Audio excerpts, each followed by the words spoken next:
The use of art in history has cultural and emotional significance to it. Art is meant to be a form of communication. It is meant to convey meaning.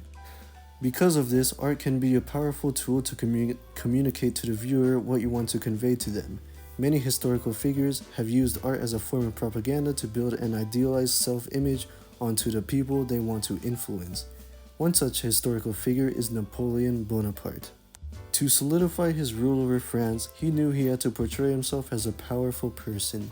Of course, during this time, he was already a powerful person. He had led France to war with the rest of Europe, while also continuing the revolution. But he needed more than what people heard or read of him in the newspapers. He wanted people to see his power. One major artist that would give him the art he wanted was Jacques-Louis David.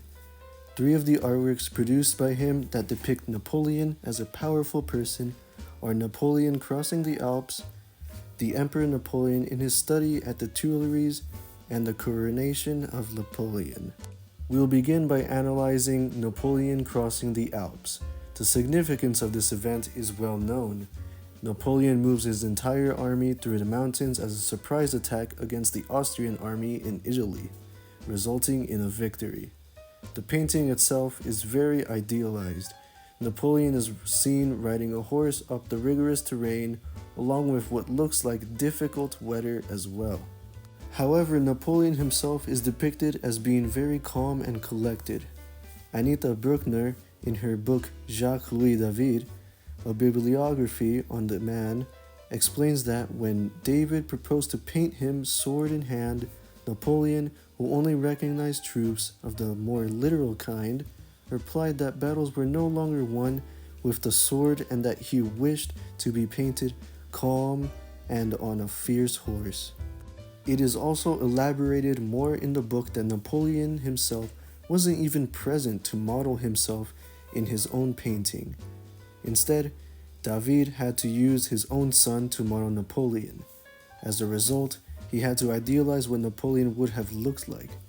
It is also known that Napoleon didn't actually ride a horse, but rather a mule. Ron Donald McMullen explains in his article, as with all the best propaganda, the truth was rather more prosaic.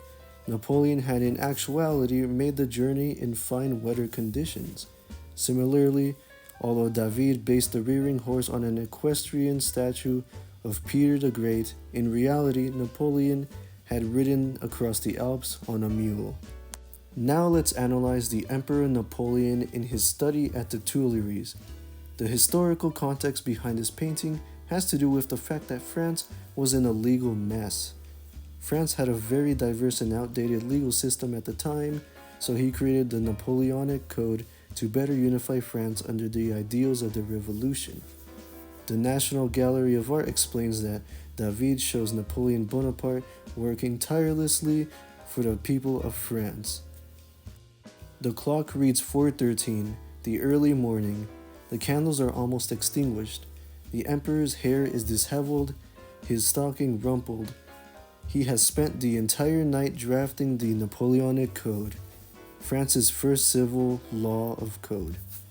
The way Napoleon is depicted in this painting is interesting. As described in the National Gallery of Art, he looks very messy with his hair messed up and his clothes a little ruffled. The image is meant to show that he worked hard for the people of France, building a positive image of himself among the French people. It is also meant to have another meaning.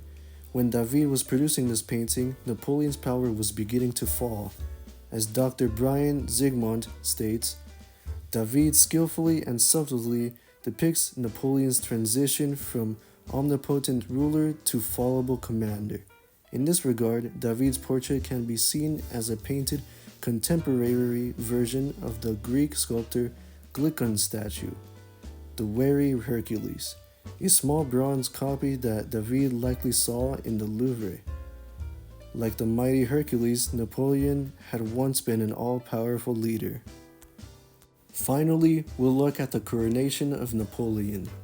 Napoleon's ambitious aspirations has brought him to become the first emperor of France. And what could signify more power than that of an emperor? There is actually more going on in this painting that shows Napoleon as a powerful person. The first thing you should notice is how decorated the cathedral is for the ceremony. There are so many people, and the vibrant colors almost make the scenery look divine. The Pope and Napoleon himself are at the center of the image. The image happening at the center is the most important thing because not only is Napoleon being crowned, but he does something that was meant to signify his power.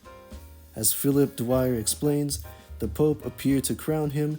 Napoleon took the crown from the Pope's hands and placed it on his own head. This is very important because the Pope is the one who is supposed to crown the Emperor. By doing this, Napoleon depicts himself as more powerful than the Pope, breaking the traditional circle of power between the Pope and the Emperor.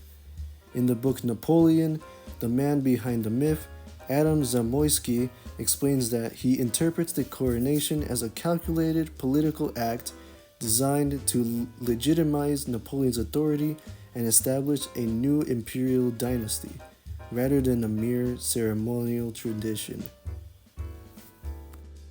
The use of art is a powerful tool to inspire wonder and awe in its depictions, and Napoleon used this tool to become even more powerful.